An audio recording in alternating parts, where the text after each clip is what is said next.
मन तुम्हारी बाट निहारे, आ जाओ ब्रह्मा बाबा हमारे, आना ही होगा। आबू का तीरथ तुमको पुकारे, आ जाओ ब्रह्मा बाबा हमारे, आना ही होगा, आना ही होगा, आना ही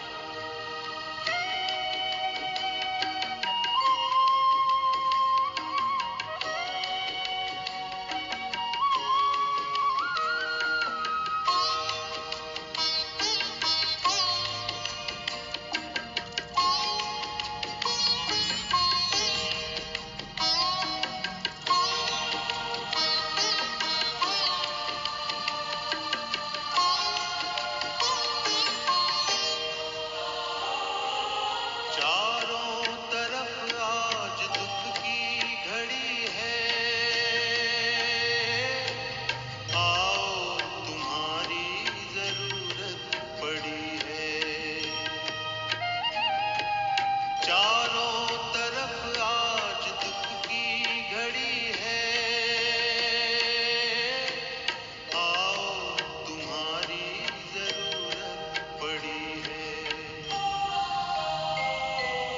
दुनिया की नौका,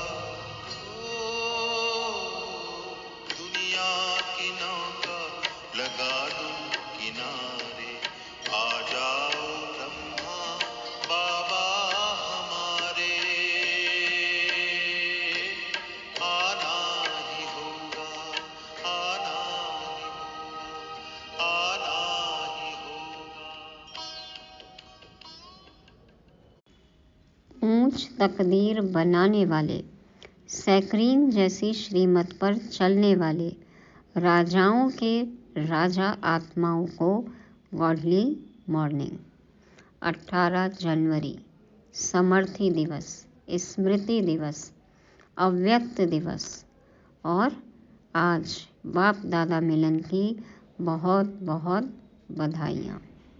आज है पिताश्री जी का पुण्य स्मृति दिवस। हम सभी चाहते हैं बाप समान बनना, तो हमें खुद को चेक करना है। जो भी खामियां हैं निकाल खुद को परफेक्ट बनाना है। कैसे होगा ये?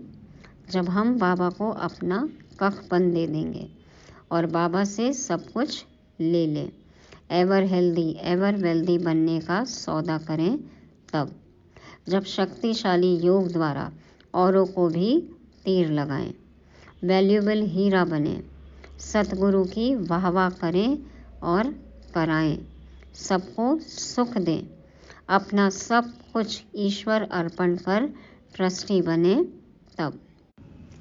आज अव्यक्त महावाक्य भी हैं जिसमें बाबा साइलेंस पावर के बारे में बताते हैं।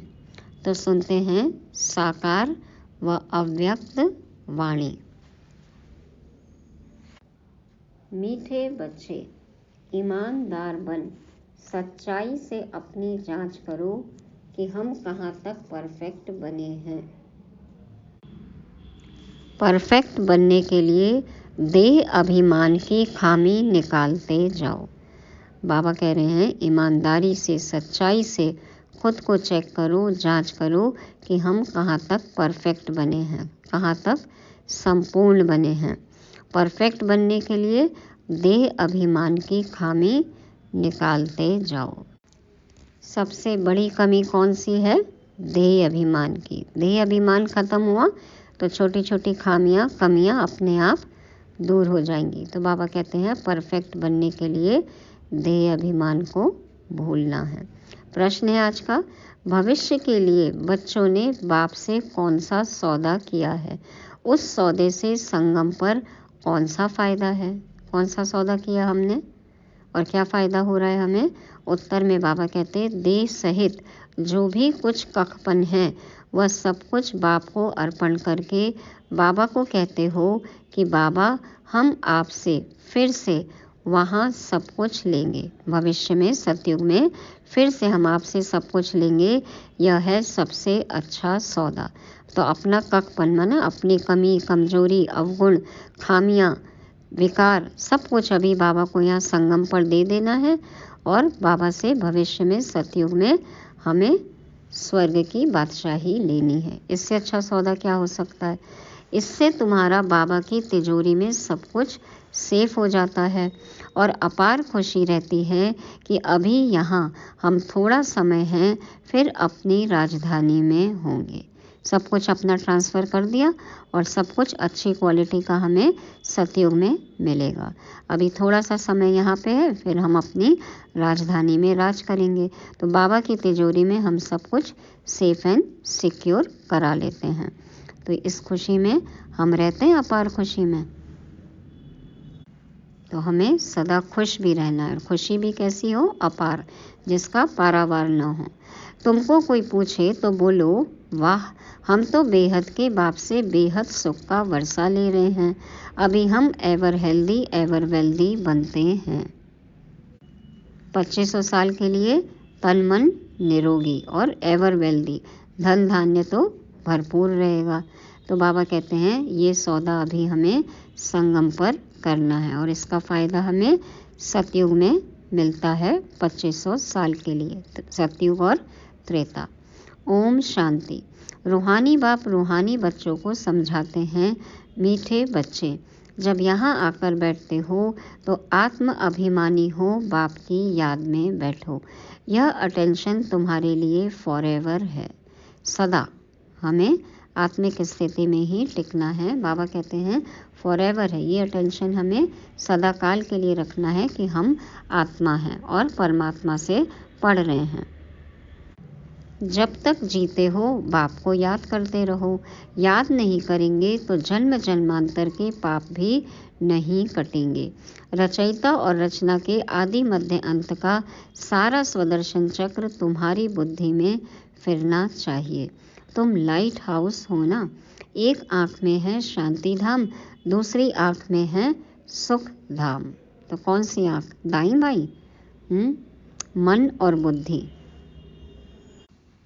तो मन कहाँ लगाना है? शांति धाम में। और बुद्धि कहाँ रहे? सुख धाम में। उठते बैठते चलते फिरते अपने को लाइट हाउस समझो, है ना। हम सबको सद्मार्ग दिखाने वाले हैं। बाबा ने हमें दिखाया, अब हमें औरों को भी रास्ता दिखाना है, ज्ञान देना है। अपने को लाइट हाउस समझने से अपना भी कल्याण करते हो और दूसरों का भी कल्याण करते हो। दूसरों को ज्ञान दे रहे हैं आत्मा परमात्मा का, तो खुद भी अवेयरनेस रहेगी और औरों का भी कल्याण हो ही रहा है। बाबा भिन्न भिन्न युक्तियाँ बतलाते हैं। जब कोई रास्ते में मिले तो उनको बताना है यह दुख धाम है, शांति धाम सुख धाम चलने चाहते हो, इशारा देना है। लाइट हाउस भी इशारा देते हैं ना, रास्ता दिखाते हैं। तुमको भी सुख धाम शांति धाम का रास्ता बताना है। दिन रात यही धुन होनी चाहिए। धुन हो, लगन हो, इसी कार्य में मगन रहना है।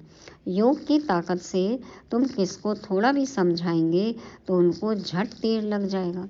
बाबा को साथ रख के, बाबा से शक्ति लेके किसी को भी हम कहेंगे तो उनको समझ में आएगा, तीर लगेगा, इंटरेस्ट होगा उनको भी।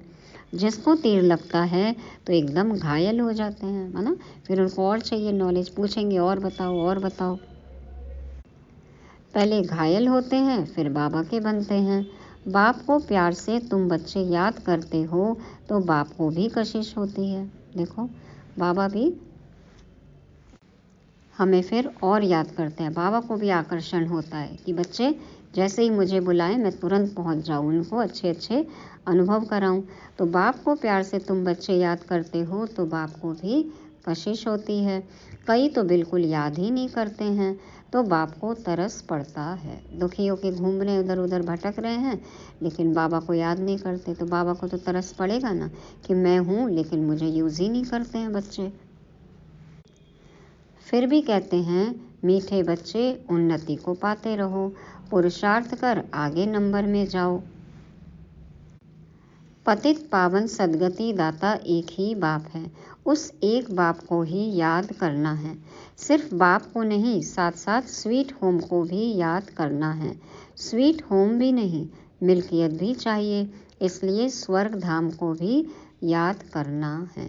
बाबा कहते हैं अपने घर मूल वतन को तो याद करो, लेकिन फिर जहाँ पे राज्य करना है, जहाँ हमको सुख वैभव सब कुछ मिलेगा, तो उस स्वर्ग को भी याद करना है। बाप आए हैं मीठे मीठे बच्चों को परफेक्ट बनाने आए बाबा हमें, माना संपन्न, संपूर्ण, जिसमें कोई भी कमी नहीं हो, कोई भी डिफेक्ट नहीं हो। तो ईमानदार बन सच्चाई से अपनी जांच करनी है कि हम कहाँ तक परफेक्ट बने हैं। परफेक्ट बनने की युक्ति भी बाप बताते रहते हैं। मुख्य खामी है ही देह अभिमान की। देह अभिमान ही अवस्था को आगे बढ़ने नहीं देता है, इसलिए देह को भी भूलना है। बाप का बच्चों में कितना लव रहता है। बाप बच्चों को देख हर्षित होते हैं, तो बच्चों को भी इतनी खुशी में रहना चाहिए। बाप को याद कर अंदर गदगद होना चाहिए। मन ही मन खुश रहना है ना, तो बाहर खुशी अपने आप झलकेगी। अंदर से गदगद होना है, अंदर से खुश होना है, खाली दिखावे के लिए नहीं। तो बाबा कहते हैं बाप को याद कर अंदर गदगद होना चाहिए। दिन प्रतिदिन खुशी का पारा चढ़ा रहना चाहिए। अभी ठंड का पारा कैसा हो रहा है? हाँ, तापमान तो गिर रहा है ना, लेकिन हमारी खुशी का पारा जो है वो हमेशा चढ़ा रहना चाहिए। पारा कैसे चढ़ेगा? याद की यात्रा से। वह आहिस्ते आहिस्ते चढ़ेगा।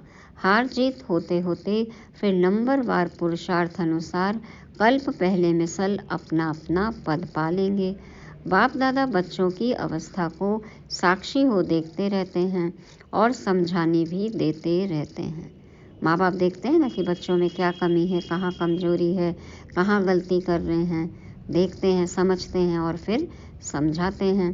तो बाप दादा दोनों का बच्चों पर बहुत लव है, क्योंकि कल्प कल्प लवली सर्विस करते हैं और बहुत प्यार से करते हैं। परंतु बच्चे अगर श्रीमत पर नहीं चलते तो बाप कर ही क्या सकते हैं। बाप को तरस तो बहुत पड़ता है, माया हरा देती है, बाप फिर खड़ा कर देते हैं। सबसे मीठे ते मीठा वह एक बाप है। कितना मीठा, कितना प्यारा शिव भोला भगवान है। शिव भोला तो एक का ही नाम है। यज्ञ का देखो पहला गीत ऐसे ही बना ना, कितना प्यारा, कितना मीठा शिव भोला भगवान, तो वो तो एक का ही नाम है ना, और वो कितना मीठा है। माया हराती है बच्चों को, बाप फिर खड़ा कर देते हैं। तो ऐसा मीठा बाप है ना, उनको बच्चों पर तरस आता है, समझाते हैं हमें मीठा बनाते, प्यार करते हैं। तो शिव भोला तो एक का ही नाम है। मीठे बच्चे, अभी तुम बहुत बहुत वैल्यूएबल हीरा बनते हो। वैल्यूएबल हीरे जवाहर जो होते हैं उनको सेफ्टी के लिए हमेशा बैंक में रखते हैं। देखो लॉकर में रखते हैं ना, कई तो पहले ज़मीन के अंदर भी गाड़ कर रखते थे। तो तुम ब्राह्मण बच्चे भी वैल्यूएबल हो, जो शिव बाबा की बैंक में सेफ्टी से बैठे हो। देखो हम भी बाबा के दिल तख्त पर विराजमान है। बाबा ने हमें अपने नैनों में बसा रखा है, दिल में बसा रखा है, मस्तक पर बिठा रखा है। तो हम शिव बाबा की बैंक में सेफ्टी से बैठे हैं, एकदम सेफ एंड सिक्योर। अभी तुम बाबा की सेफ में रह अमर बनते हो। तुम काल पर भी विजय पहन रहे हो। शिव बाबा के बने तो सेफ हो गए। बाकी ऊंच पद पाने लिए पुरुषार्थ करना है। दुनिया में मनुष्यों के पास कितना भी धन दौलत है, परंतु वह सब खत्म हो जाना है, कुछ भी नहीं रहेगा। तुम बच्चों के पास तो अभी कुछ भी नहीं है, यह देह भी नहीं है। कर दिया सब कुछ बाप के नाम, खुद को बाप के नाम कर दिया। जिसने नहीं किया तो बाबा कहते यह भी बाप को दे दो। ये देह भी नहीं है तुम्हारी, ये भी बाप को दे दो। तो जिनके पास कुछ नहीं है उनके पास जैसे कि सब कुछ है। अपना सब कुछ बाप को दे दिया, खुद को बाप के नाम कर दिया, तो बाप उसका हो जाता है। तो फिर भगवान जिसके पास है तो उसके पास तो सब कुछ हो गया ना। तो तुमने बेहद के बाप से सौदा किया ही है भविष्य नई दुनिया के लिए। कहते हो बाबा देह सहित यह जो कुछ ककपन है सभी कुछ आपको देते हैं और आपसे फिर वहाँ सब कुछ लेंगे, मांगने की ज़रूरत ही नहीं पड़ेगी, बाबा अपने आप दे देते हैं, है ना। तो तुम जैसे सेफ हो गए, सभी कुछ बाबा की तिजोरी में सेफ हो गया, तो कर लिया इंश्योर सब ने। तुम बच्चों के अंदर में कितनी खुशी होनी चाहिए। बाकी थोड़ा समय है फिर हम अपनी राजधानी में होंगे। तुमको कोई पूछे तो बोलो वाह, हम तो बेहद के बाप से बेहद सुख का वर्षा ले रहे हैं, एवर हेल्दी वेल्दी बनते हैं, हमारी सभी मनोकामनाएं पूरी हो रही हैं, है ना। अनुभव सबको सोचने से पहले भी काम हो जाता है, सोचने का काम भी बाबा कर देते हैं। तो हमारी सभी मनोकामनाएं पूरी हो रही हैं। यह बाप कितना लवली प्योर है, वह आत्माओं को भी आप समान प्योर बनाते हैं। पवित्रता का सागर हमें भी पवित्र बना रहे हैं। तुम जितना बाप को याद करेंगे उतना अथाह लवली बनेंगे। देवताएं कितने लवली हैं जो अभी तक भी उनके जड़ चित्रों को पूजते रहते हैं। तो अभी तुम बच्चों को इतना लवली बनना है, मतलब प्यारा बनना है। न्यारे बनेंगे तो प्यारे बनेंगे। कोई भी देहधारी कोई भी चीज़ पिछाड़ी को याद न आए। बाबा आपसे तो हमें सब कुछ मिल गया है, सब कुछ तो पा लिया है एक तुझे पाने के बाद। मीठे बच्चों को अपने साथ प्रतिज्ञा करनी चाहिए, हमारे से कोई ऐसे विकर्म न हो जिससे दिल अंदर खाती रहे। इसलिए जितना हो सके अपने को सुधारना है, ऊंच मर्तबा पाने का पुरुषार्थ करना है। नंबरवार तो हैं ही, जवाहरत में भी नंबरवार होते हैं ना, अलग अलग स्टोन होते हैं, देखो सबकी अलग अलग वैल्यू होती है। तो दादा लेखराज जी वो भी जौहरी, तो ब्रह्मा बाबा का पहले क्या था पेशा, जवाहरत का काम था ना, तो बाबा वही धंधा करते थे। तो कहते जवाहरत में भी नंबरवार होते हैं, कोई में बहुत डिफेक्ट होते हैं, कोई बिल्कुल प्योर होते हैं, किसी किसी में नग में कितने दाग दगीने होते हैं, इम्प्योरिटी होती है, और कोई कोई एकदम क्रिस्टल जैसे क्लीन एंड क्लियर होते हैं, प्योर होते हैं। तो बाप भी जौहरी है ना, शिव बाबा तो देखो और जौहरियों का भी जौहरी। तो बाप को एक एक रत्न को देखना होता है। हम बच्चे रत्न ही तो है ना, यह कौन सा रत्न है, इनमें कौन सा डिफेक्ट है। अच्छे अच्छे प्योर रत्नों को बाप भी बहुत प्यार से देखेंगे। जो जौहरी होते हैं ना उनको अपने रत्नों से पत्थर से बहुत प्यार होता है, दिन भर उसको अलग अलग एंगल से देखते ही रहते हैं। तो बाबा को भी अपने बच्चों से कितना प्यार है, तो चाहते हैं सब डिफेक्ट निकल जाए, तो बहुत प्यार से देखते हैं। अच्छे अच्छे प्योर रत्नों को सोने की डिब्बी में रखना होता है। बच्चे भी खुद समझते हैं कि मैं किस प्रकार का रत्न हूँ, मेरे में कौन सा डिफेक्ट है। सबको अपने अपने डिफेक्ट पता है ना, किस बात का हम पे अफेक्ट होता है। तो बनना है हमें डिफेक्ट निकाल के, इफेक्ट से परे होके परफेक्ट।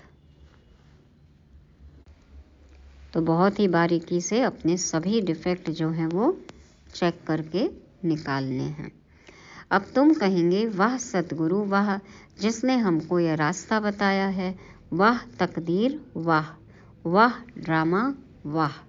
तुम्हारे दिल से निकलता शुक्रिया बाबा आपका, जो हमारे 2 मुट्ठी चावल लेकर हमें सेफ्टी में भविष्य में 100 गुना रिटर्न देते हो। सुदामा का मिसाल है ना, देखो 2 मुट्ठी चावल लेकर और भविष्य में 100 गुना रिटर्न बाबा हमें देते हैं। सुदामा को 2 लोग का आधिपत्य मिल गया। तो हमारी कहानी है ना, देखो बाबा हमारे सारा ककपन लेकर हमें स्वर्ग का बादशाह बना देते हैं। परंतु इसमें भी बच्चों की बड़ी विशाल बुद्धि चाहिए। बच्चों को अथाह ज्ञान धन का खजाना मिलता रहता तो अपार खुशी होनी चाहिए ना। जितना हृदय शुद्ध होगा तो औरों को भी शुद्ध बनाएंगे। योग की स्थिति से ही हृदय शुद्ध बनता है। हृदय शुद्ध, मन साफ, कहते हैं ना सच्चे दिल पर साहेब राजी।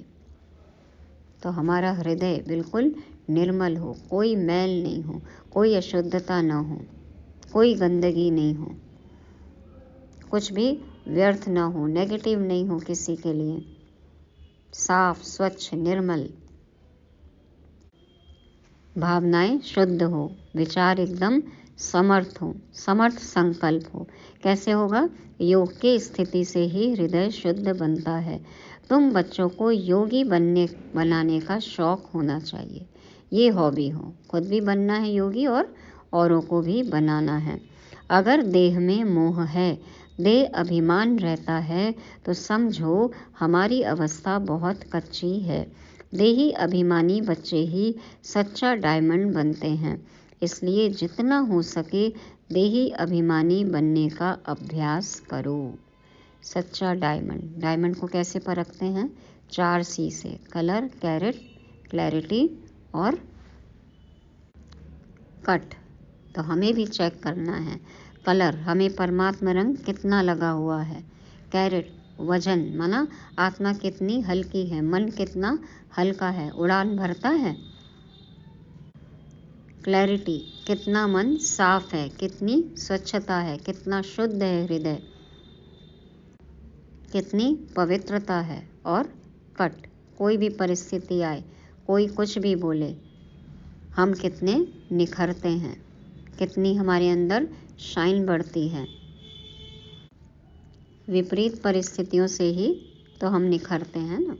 तो ये चेक करना है अपने अंदर कि हम सच्चे डायमंड बने हैं और हमें देही अभिमानी बनने का अभ्यास करना है। बाप को याद करो, बाबा अक्षर सबसे बहुत मीठा है। बाप बड़े प्यार से बच्चों को पलकों पर बिठाकर साथ ले जाएंगे।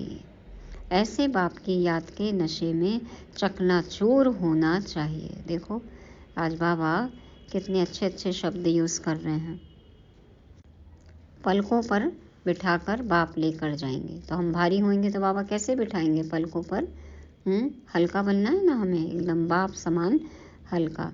और बाबा की याद के नशे में चकनाचूर होना चाहिए, माना याद में ही खोए रहना है। बाप को याद करते करते खुशी में ठंडे ठार हो जाना चाहिए। अभी हम कहते हैं ना कि इतनी ठंड हो रही है, हाथ जैसे ठंडे ठार हो रहे हैं। तो बाबा कहते हैं याद करते करते खुशी में ठंडे ठार हो जाना चाहिए, माना अंदर कुछ भी क्रोध अग्नि न रहे, कोई भी रोष न रहे, रोब न रहे, सदा खुश रहना है, कोई भी शिकायत नहीं।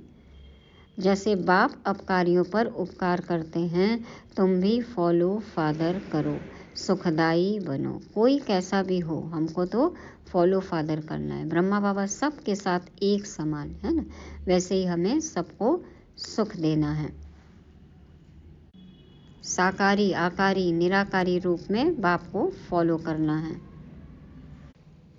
बाबा को याद करते करते इतनी खुशी हो कि उसी में डूबे रहें, एक जैसी अवस्था हो जाए, परफेक्ट बन जाए। तुम बच्चे अभी ड्रामा के राज को भी जानते हो। बाप तुम्हें निराकारी, आकारी और साकारी दुनिया का सब समाचार सुनाते हैं। आत्मा कहती है अभी हम पुरुषार्थ कर रहे हैं नई दुनिया में जाने के लिए। हम स्वर्ग में चलने लायक जरूर बनेंगे, अपना और दूसरों का कल्याण करेंगे। अच्छा, बाप मीठे बच्चों को समझाते हैं, बाप दुख हरता सुख करता है, तो बच्चों को भी सबको सुख देना है। बाप का राइट हैंड बनना है। राइट हैंड क्या है? अब राइट हैंड माना जो बाप का काम बिल्कुल वही काम हम करें। तो बाप का राइट हैंड बनना है। ऐसे बच्चे ही बाप को प्रिय लगते हैं। शुभ कार्य में राइट हाथ को ही लगाते हैं, दायां हाथ ही लगाते हैं ना। तो बाप कहते हर बात में राइटियस बनो, राइटियस, राइट कर्म करने वाले राइट हैंड बच्चे हमें बनना है। एक बाप को याद करो तो फिर अंतमति सुगति हो जाएगी। इस पुरानी दुनिया से ममत्व मिटा दो, यह तो कब्रिस्तान है। धंधाधोरी बच्चों आदि के चिंतन में मरे तो मुफ्त अपनी बर्बादी कर देंगे। बाबा कहते हैं मुफ्त में यदि चिंतन कर रहे हैं, फालतू में ज़रूरत नहीं है, फिर भी घर गृहस्थी में उलझे हुए हैं, तो बर्बादी भी कैसी होगी? मुफ्त में ही बर्बादी होगी। आराम से धंधा चल रहा है, घर गृहस्थी चल सकती है, तो ज़बरदस्ती कर्म बंधन में फंसना, बंधन क्रिएट करना। तो बाबा कहते हैं कि धंधा धोरी बच्चों आदि के चिंतन में मरे तो मुफ्त अपनी बर्बादी कर देंगे। कोई भी काम आएगा? हाँ, जिम्मेदारी संभालनी है, लेकिन व्यर्थ में ही नहीं पूरा समय उसी में अपना खत्म करना है, व्यर्थ में ही नहीं उलझना है। बैलेंस सिखाया है हमें बाबा ने, है? तो सच्ची कमाई करनी है। शिव बाबा को याद करने से तुम बहुत आबाद होंगे। देह अभिमान में आने से बर्बादी हो जाती है, देही अभिमानी बनने से आबादी होती है। तो हमारी आबादी, हमारी बर्बादी बाबा ने बता दी कैसे होती है। अब हमारे हाथ में है अपनी बर्बादी या अपनी आबादी। धन की भी बहुत लालच नहीं रखनी चाहिए। उसी फिक्रात में शिव बाबा को भी भूल जाते हैं। हाँ, बाबा सच्चा धन दे रहे हैं, ज्ञान धन दे रहे हैं, लेकिन स्थूल धन के पीछे भाग रहे, बाबा को ही भूल जाते हैं। बाबा देखते हैं सब कुछ बाप को अर्पण कर फिर हमारी श्रीमत पर कहाँ तक चलते हैं। शुरू में बाप ने भी ट्रस्टी हो दिखाया ना, ब्रह्मा बाबा ने अपना सब कुछ ट्रस्ट के नाम कर दिया, सब कुछ ईश्वर अर्पण कर खुद ट्रस्टी बन गया। बस ईश्वर के काम में ही लगाना है, विघ्नों से कभी डरना नहीं चाहिए। जहाँ तक हो सके सर्विस में अपना सब कुछ सफल करना है, तन मन धन सब कुछ ईश्वर अर्पण कर ट्रस्टी बन रहना है। बाबा को समर्पित कर दिया, जिम्मेवारी बाप की, ट्रस्टी होकर फिर संभालना है। अच्छा, मीठे मीठे सिकीलदे बच्चों प्रति माता पिता बाप दादा का याद प्यार और गुड मॉर्निंग। रूहानी बाप की रूहानी बच्चों को नमस्ते। हम रूहानी बच्चों की रूहानी बाप दादा को याद प्यार, गुड मॉर्निंग और नमस्ते। शुक्रिया बाबा, शुक्रिया। अब है 1977 के अव्यक्त महावाक्य। सभी आवाज से परे अपने शांत स्वरूप स्थिति में स्थित रहने का अनुभव बहुत समय कर सकते हो। पूछ रहे बाबा कि कितने समय तक हम कोई भी किसी भी तरह की आवाज़ से परे अपने शांत स्वरूप स्थिति में स्थित रहने का अनुभव कर सकते हैं। चेक करना है सबको अपना टाइम कि कितने समय तक हम शांति में बैठ सकते हैं। आवाज़ में आने का अनुभव ज़्यादा कर सकते हो व आवाज़ से परे रहने का अनुभव ज़्यादा समय कर सकते हो। जितना लास्ट स्टेज अथवा कर्मातीत स्टेज समीप आती जाएगी, उतना आवाज़ से परे शांत स्वरूप की स्थिति अधिक प्रिय लगेगी। इस स्थिति में सदा अतीन्द्रिय सुख की अनुभूति हो। ब्रह्मा बाबा की अंतिम समय की अवस्था, दादियों की अंतिम समय की अवस्था कैसी थी? कुछ समय से बिल्कुल शांत रहने लगी थी, है ना? कोई भी तरह की आवाज़ नहीं अच्छी लगती थी। ब्रह्मा बाबा ने तो घड़ी तक भी रूम से बाहर करा दिया था, घड़ी की टिक टिक की आवाज़ भी नहीं चाहिए। तो बाबा कहते हैं कि चेक करो कितना समय आवाज़ से परे हम शांत स्वरूप स्थिति में रह सकते हैं। तो इसी स्थिति में हमें अतीन्द्रिय सुख का अनुभव भी होता है। इसी अतीन्द्रिय सुखमय स्थिति द्वारा अनेक आत्माओं का सहज ही आह्वान कर सकेंगे। जब हमारी ऐसी स्थिति होती है, शांत अवस्था होती है, अतीन्द्रिय सुख का हम अनुभव करते हैं, तब अनेक आत्माओं तक हमारा संकल्प पहुंचता है। यह पावरफुल स्थिति विश्व कल्याणकारी स्थिति कही जाती है। मतलब कई आत्माओं को टच होगा और वो यहाँ पर खींची चली आएंगी। तो ये स्थिति विश्व कल्याणकारी स्थिति कही जाती है। जैसे आजकल साइंस के साधनों द्वारा सब चीज़ें समीप अनुभव होती हैं, दूर की आवाज़ टेलीफोन के साधन द्वारा समीप सुनने में आती है, दूरदर्शन द्वारा दूर का दृश्य समीप दिखाई देता है। टेलीफोन, टीवी, ऑडियो वीडियो सबसे हमें दूर का पास दिखाई देता है, पास सुनाई देता है। ऐसे ही साइलेंस की स्टेज द्वारा कितना भी दूर रहती हुई आत्मा को संदेश पहुंचा सकते हो। माना उनको टचिंग होगी यदि उनके बारे में हम संकल्प करेंगे तो वो ऐसे अनुभव करेंगे जैसे साकार में सन्मुख किसी ने संदेश दिया है। दूर बैठे हुए भी आप श्रेष्ठ आत्माओं के दर्शन और प्रभु के चरित्रों के दृश्य ऐसे अनुभव करेंगे जैसे कि सम्मुख देख रहे हैं। माना हम उनको भी साक्षात्कार करा सकते हैं। संकल्प के द्वारा दिखाई देगा, अर्थात आवाज से परे संकल्प की सिद्धि का पाठ बजाएंगे। लेकिन इस सिद्धि की विधि ज़्यादा से ज़्यादा अपने शांत स्वरूप में स्थित होना है, इसलिए कहा जाता है साइलेंस इज गोल्ड। इसे ही गोल्डन एजेड स्टेज कहा जाता है। तो चेक करना है क्या हमारी स्थिति ऐसी बनी है कि हम किसी भी आत्मा को जो भी हम चाहते हैं संकल्प भेजना वो उनको टच होता है। बाबा कहते हैं कि जिन आत्माओं की अंतिम स्थिति शांत स्वरूप, अतीन्द्रिय सुख की अनुभूति वाली, विश्व कल्याणकारी स्थिति या कर्मातीत स्थिति इस तरह की हो तो वो किसी को भी कुछ भी अनुभव करा सकते हैं और ऐसी आत्माएं संकल्प की सिद्धि का पाठ बजाते हैं। कैसे होगा ये? बाबा ने बताया साइलेंस इज गोल्ड और इसे ही गोल्डन एजेड स्टेज कहा जाता है। इस स्टेज पर स्थित रहने से कम खर्च बाला नशीन बनेंगे। क्या बचता है? समय रूपी खजाना, एनर्जी का खजाना और स्थूल खजाना सब में कम खर्च बाला नशीन हो जाएंगे। इसके लिए एक शब्द याद रखो, वह कौन सा है? बैलेंस। माना कम मेहनत में रिजल्ट बहुत ज़्यादा, कम खर्च बाला नशीन। बाबा कहते कैसे होगा?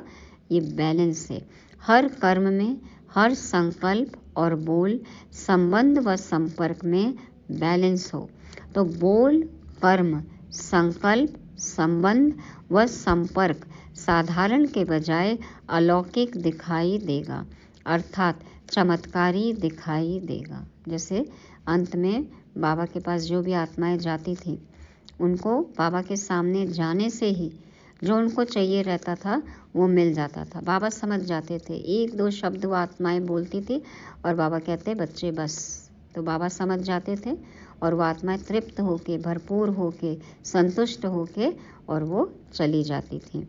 तो बाबा कहते हैं हर कर्म में, हर संकल्प और बोल, संबंध व संपर्क में बैलेंस हो तो बोल, कर्म, संबंध, संकल्प व संपर्क साधारण के बजाय अलौकिक दिखाई देगा, अर्थात चमत्कारी दिखाई देगा। हर एक के मुख से, मन से यही आवाज़ निकलेगा कि यह तो चमत्कार है। तो सबको लगता था ना, अरे हमने बाबा को कुछ कहा ही नहीं और बाबा समझ गए। तो समय के प्रमाण स्वयं के पुरुषार्थ की स्पीड और विश्व सेवा की स्पीड तीव्र गति की चाहिए, तब विश्व कल्याणकारी बन सकेंगे। विश्व की अधिकतर आत्माएं बाप की और आप इष्ट देवताओं की प्रत्यक्षता का आह्वान ज़्यादा कर रही हैं और इष्ट देव उनका आह्वान कम कर रहे हैं। इसका कारण क्या है? माना आत्माएं ढूंढ रही हैं बाप को और अपने इष्ट देवों को, और इष्ट देव कहाँ बिजी हैं? वो नहीं आत्माओं को बुला पा रहे हैं, उनका आह्वान नहीं कर पा रहे हैं। उसका कारण क्या है? अपने हद के स्वभाव संस्कारों की प्रवृत्ति में बहुत समय लगा देते हैं। जैसे अज्ञानी आत्माओं को ज्ञान सुनने की फुर्सत नहीं, वैसे बहुत से ब्राह्मणों को भी इस पावरफुल स्टेज पर स्थित होने की फुर्सत नहीं मिलती। इसलिए अभी ज्वाला रूप बनने की आवश्यकता है। कमी किसकी तरफ से है? हम ब्राह्मणों की तरफ से। हम ही अपने हद के कार्यक्रमों में बिजी हैं। अब किसके कौन से कार्यक्रम चल रहे हैं ये खुद को चेक करना है। तो बाबा कहते हैं अभी ज्वाला स्वरूप बनने की आवश्यकता है।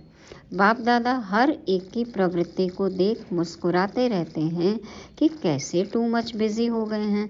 बहुत बिजी रहते हो ना? पूछ रहे बाबा, कहाँ बिजी हैं? सब हाथ के खिलौने में बिजी हैं।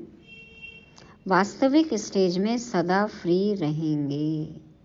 जो वास्तविक स्टेज है हमारी, जो आत्माभिमानी स्थिति है, जो हमारा लक्ष्य है संपूर्ण बनना, संपन्न बनना, बाबा कहते हैं वास्तविक स्टेज में सदा फ्री रहेंगे।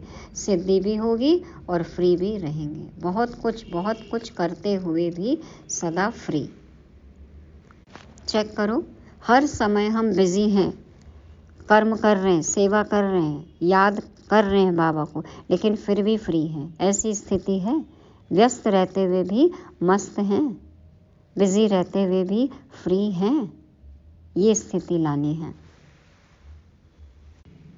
फ्रीडम, सच्ची स्वतंत्रता क्या है? कि आत्मा किसी के भी अधीन न हो, न खुद की कर्मेंद्रियों के, न किसी व्यक्ति में, न किसी वैभव में, न किसी परिस्थिति के कारण कहीं भी अधीन न हो। सदा हल्की हो, बंधन मुक्त हो, कहीं भी बंधी नहीं हो। तो बाबा कहते हैं कि वास्तविक स्टेज में सदा फ्री रहेंगे, सिद्धि भी होगी और फ्री भी रहेंगे, सफलता भी मिलेगी और फ्री भी रहेंगे। और भी मनन चिंतन कर सकते हैं इस महावाक्य पे। तो जब साइंस के साधन धरती पर बैठे हुए स्पेस में गए हुए यंत्र को कंट्रोल कर सकते हैं, जैसे चाहें, जहाँ चाहें वहाँ मोड़ सकते हैं, तो साइलेंस के शक्ति स्वरूप इस साकार सृष्टि में श्रेष्ठ संकल्प के आधार से जो सेवा चाहे, जिस आत्मा की सेवा करना चाहे, वो नहीं कर सकते। लेकिन पहले अपनी अपनी प्रवृत्ति से परे अर्थात उपराम रहो। किसी की भी सेवा हम कभी भी, कैसे भी, कहीं बैठ के भी कर सकते हैं, लेकिन कब कर सकते हैं? जब अपनी अपनी हद की प्रवृत्ति से हम परे रहेंगे, उपराम रहेंगे, न्यारे रहेंगे, फ्री रहेंगे। तब जो सभी खजाने सुनाए वह स्वयं के प्रति नहीं, विश्व कल्याण के प्रति यूज करो। कौन से खजाने सुनाए बाबा ने? समय रूपी खजाना और एनर्जी का खजाना और स्थूल खजाने भी, है ना? तो सब कुछ हमें विश्व कल्याण के प्रति यूज करना है। समझा? अब क्या करना है? आवाज द्वारा सर्विस, स्थूल साधनों द्वारा सर्विस और आवाज से परे सूक्ष्म साधन, संकल्प की श्रेष्ठता, संकल्प शक्ति द्वारा सर्विस का बैलेंस प्रत्यक्ष रूप में दिखाओ, तब विनाश का नगाड़ा बजेगा। समझा? प्लान्स तो बहुत बना रहे हो, बाप दादा भी प्लान बता रहे हैं। बैलेंस ठीक न होने के कारण मेहनत ज़्यादा करनी पड़ती है। विशेष कार्य के बाद विशेष रेस्ट भी लेते हो ना। फाइनल प्लान में अथकपन का अनुभव करेंगे। अभी यदि सेवा करने के बाद थकान अनुभव होती है, बाबा कहते जो फाइनल प्लान होगा ना, वो कितना भी आप करोगे, कितनी भी सेवा करोगे, फाइनल सेवा, उसके बाद कभी भी थकान अनुभव नहीं होगी। तो क्या बताया बाबा ने, क्या करना है? आवाज द्वारा सर्विस, स्थूल साधनों द्वारा सर्विस और आवाज से परे सूक्ष्म साधन, संकल्प की श्रेष्ठता, संकल्प शक्ति द्वारा सर्विस का बैलेंस प्रत्यक्ष रूप में दिखाओ, तब विनाश का नगाड़ा बजेगा। माना स्थूल और सूक्ष्म सेवा दोनों एक साथ हो, तब प्रत्यक्षता होगी। तो बाबा ने पूछा, समझा क्या करना है? तो फाइनल प्लान में अथकपन का अनुभव करेंगे। अच्छा, ऐसे सर्व शक्तियों को विश्व कल्याण के प्रति कार्य में लगाने वाले, संकल्प की सिद्धि स्वरूप, स्वयं की प्रवृत्ति से स्वतंत्र, सदा शांत और शक्ति स्वरूप स्थिति में स्थित रहने वाले सर्वश्रेष्ठ आत्माओं को बाप दादा का याद प्यार और नमस्ते। अपने वास्तविक स्टेज में सदा फ्री रहने वाले हम सिद्धि स्वरूप और शांत स्वरूप रूहानी बच्चों का रूहानी बाप दादा को याद प्यार गुड मॉर्निंग और नमस्ते। शुक्रिया बाबा, शुक्रिया। अब है वरदान। साइलेंस की शक्ति द्वारा नई सृष्टि की स्थापना के निमित्त बनने वाले मास्टर शांति देवा भव। साइलेंस की शक्ति द्वारा नई सृष्टि की स्थापना के निमित्त बनने वाले मास्टर शांति देवा भव। बाप दादा समझाते हैं, साइलेंस की शक्ति जमा करने के लिए इस शरीर से परे अशरीरी हो जाओ। पूरी मुरली में बाबा ने साइलेंस की शक्ति की बात की। कैसे जमा होगी साइलेंस की शक्ति? बाबा कहते हैं शरीर से परे अशरीरी हो जाओ। यह साइलेंस की शक्ति बहुत महान शक्ति है। इससे नई सृष्टि की स्थापना होती है। तो जो आवाज़ से परे साइलेंस रूप में स्थित होंगे वही स्थापना का कार्य कर सकेंगे।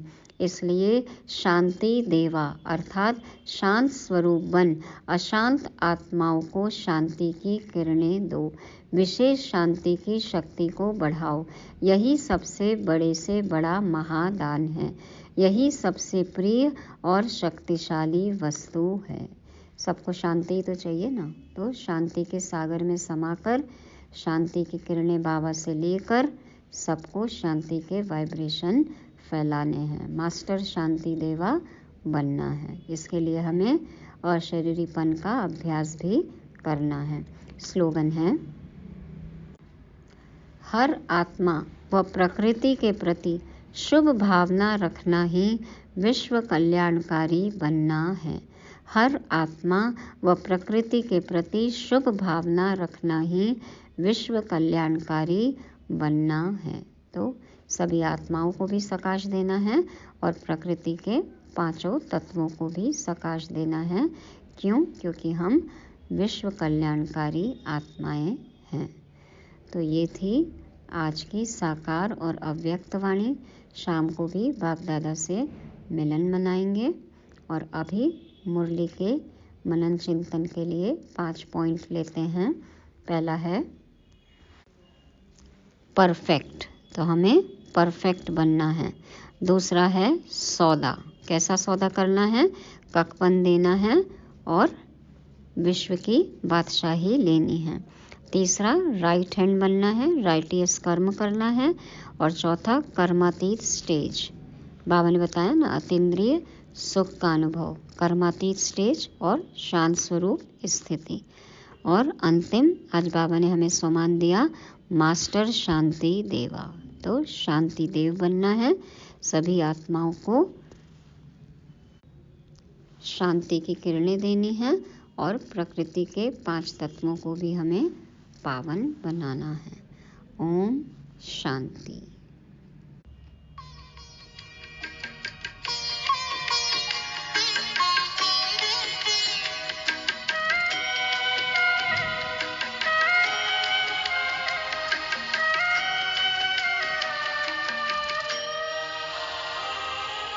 बेचैन है आज धरती के वासी,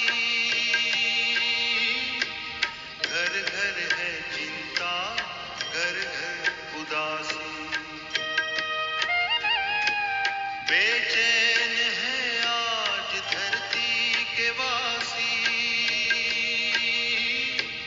घर घर है चिंता, घर घर उदासी। बरसा दो खुशियाँ, ओ बरसा दो खुशियाँ, दुआरे दुआरे आ जाओ ब्रह्मा बाबा हमारे।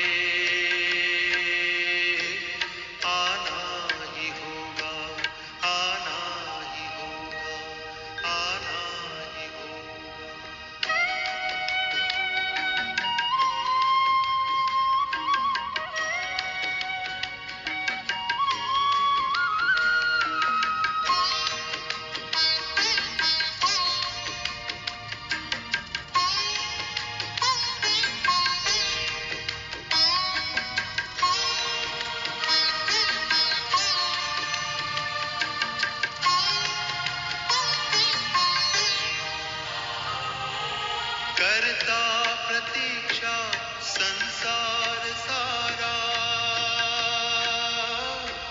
स्वीकारो बाबा निमंत्रण हमारा।